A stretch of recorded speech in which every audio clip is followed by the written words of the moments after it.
In 1987, this Streptomyces species was first isolated from a soil sample in Japan.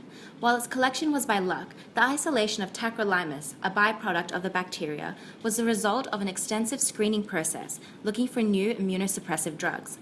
Fujisawa found Tacrolimus when screening thousands of fermentation samples for the desired activity of suppressing the proliferation of T cells. Over the years, T cells have been confirmed to be involved in graft rejection through many target validation studies.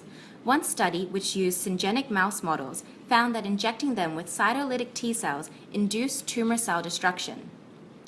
Many studies were then done to validate tacrolimus as an immunosuppressant candidate.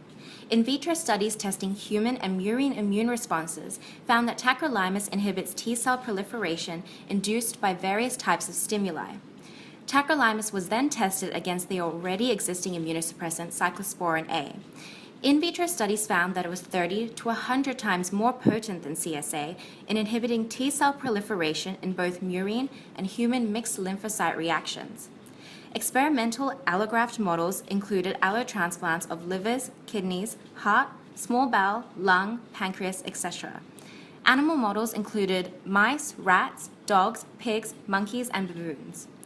These studies found that tacrolimus prolongs survival time for allografts in a number of species.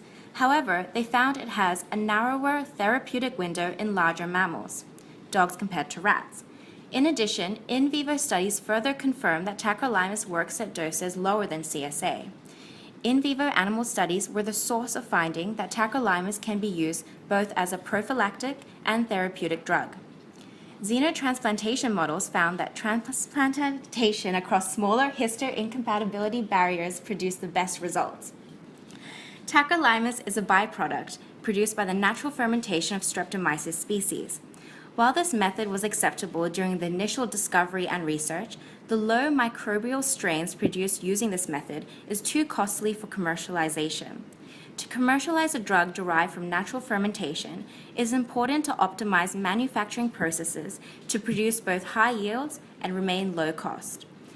Researchers have adopted different testing methods to increase yield through laboratory processes such as purification, cultivation in an optimized medium, and adaptation protocols. These examples have been shown to produce a final titer higher than the original strain and contribute to finding a more efficient and economical production of tacrolimus. Created using Powtoon.